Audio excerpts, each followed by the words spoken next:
ushaka kunyishura wowe dore nakamugiguye dore nguye namubyeshize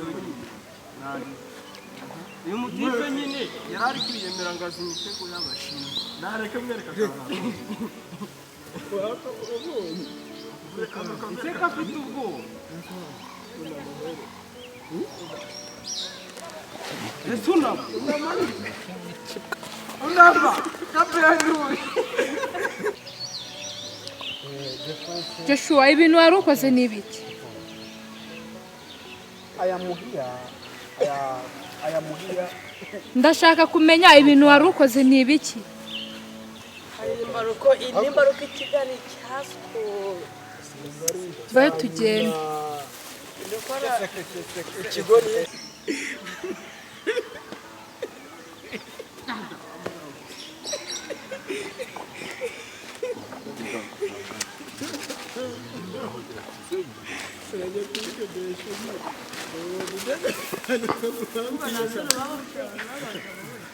ipantaro barabiciye ndagaza nanihangane buri muduki uyu muntu ganciriye twari turi gukora ka siporo mwana none ipantaro akaye ga siporo nuko gukubita na gutya ka jipo mwashiduranye yo hano mwere hano mwere ko mara wari ufate yo hano mwereke video niza zari zabaraniye deba ibundi ushaka kuvemwere wivemwere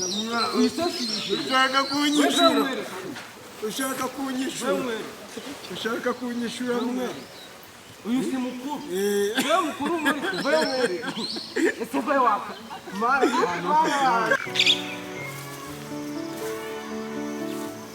Joshua ndashaka kujya umbwira ni ibiki wari ugiye gukora?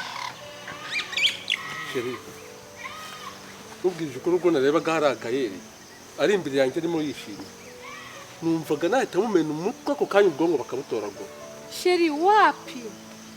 Iyo uramukubikoze wari kuzicuza iminsi yawe yose, ubuzima bwawe bwose wari kuzicuza ibintu ukoze. Ariko Sheri uzi ukuntu biryana kubona umuntu wakwangirije arimo yidedembye yisekera ubona nta kintu mubwiye. Sheri wapi? Naga ari kuri abihore. Ushaka ngo mbikore mu buye buryo se?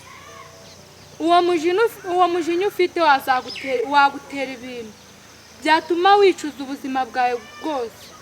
Wabikora witonze nyine kuri ukagenda ukamwigiraho inshuti mukaba inshuti nyine ukamweka ko nta kibazo cyawe nawe, ariko igihe cyazagira nyine ukabikora utuje nta mujinya ufite.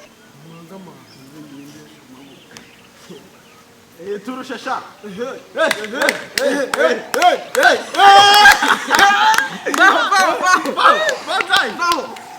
noneho kurika imbere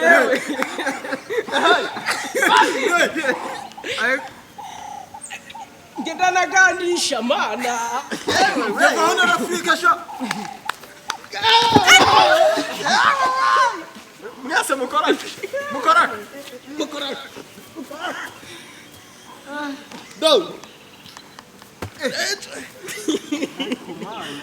cyari gifuye go zusha ako kabikwereke ko kamara kari kabi no mwese mwaguruka gutya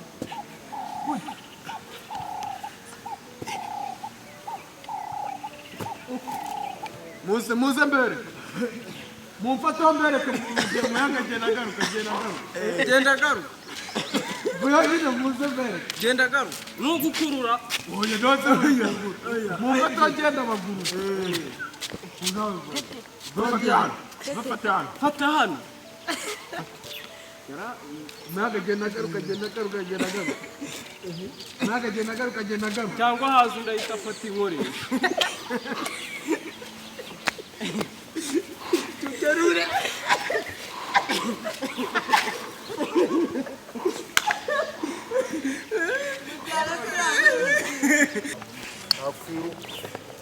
kanisha yayivuguta twakicika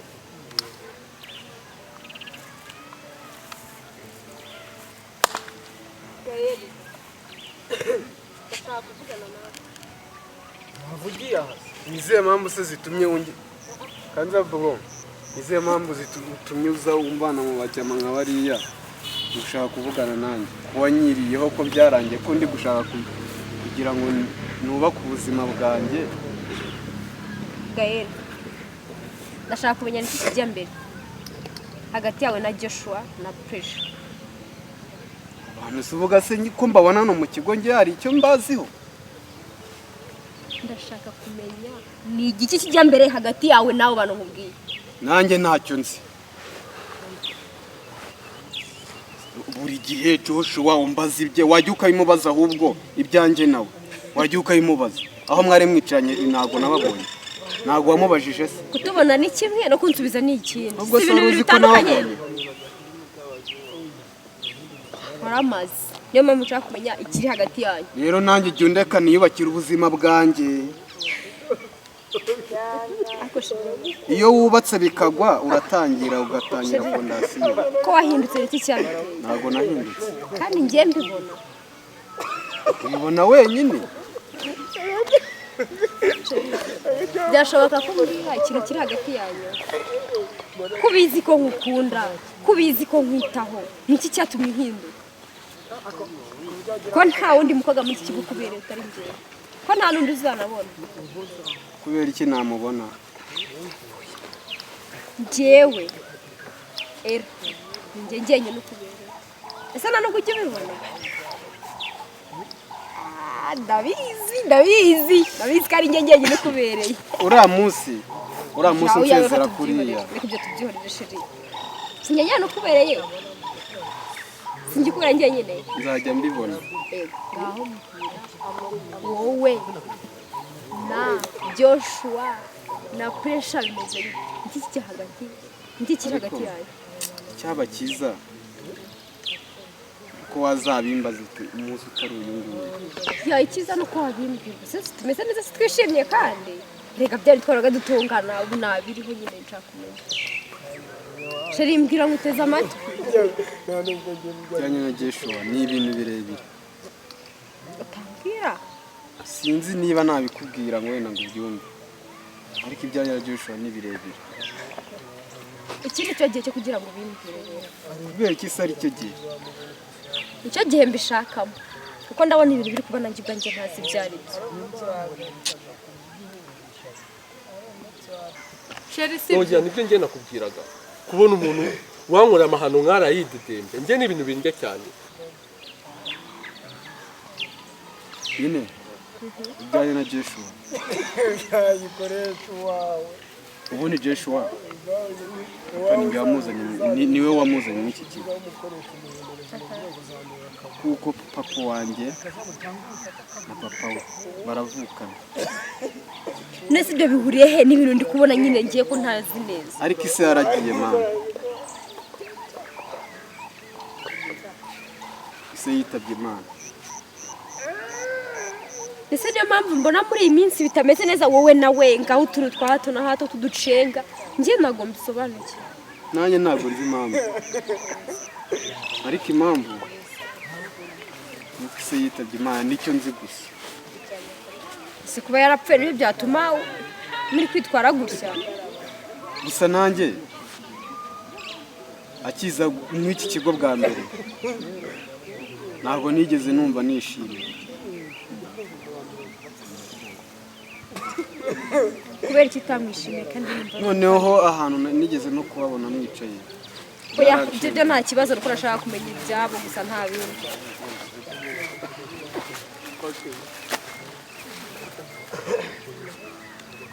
Nta kindi kigeretse kuri ibyo gusa nyine nuko nashaka kumenya kuri Joshua nawe niki muri gupanga ni biki muri. Joshua. Reka mbere. Ntabwo byoroshye nyine. Gusa uzajya ubimenya. Joshua turabanze muri iki kigo. Aha nakundi nyine ubwo. Gusa nubwo binakwiye. sibyo se nyine nibyo nashaka kumenya reka nigire mu masomo yanjye nyine nawe bikomereza ibyawe gusa nyine bimenye njyewe mbonye n'uburyo Joshua nanamwica Gael ndumva kwica umuvandimwe atacyo cy'ingenzi cyane ko ari n'amaraso yawe ahubwo ngiye ndumva wagenda mukicara mukaganira ibibazo mufitanye mukabikemura then mukakomeza ubuvandimwe bwanyu sibyo watabishaka ya none se ushobora kumva ukuri gutekereza ngo nagabishaka n'igihe nawe atekereza ko utabishaka ahubwo ikiza we fata iya mbere ugenda ujye kumusaba imbabazi mwicare munaganire kwanza ibyo bibazo byanyu mu bicoce kandi birakunda ndabizi sibyo se Gael Soboye no kubera iki wari waranaye uyereka tandukanye mu bibazo by'umuvandimwe bindi tuzabivugana sibyo erega nicyo ngukunda kuvuga ngo kubera iki narabize umuntu ngira inama nk'iyi nanjye niyo mpamvu ngukunda kunyuma ngareka tujye kumureba sibyo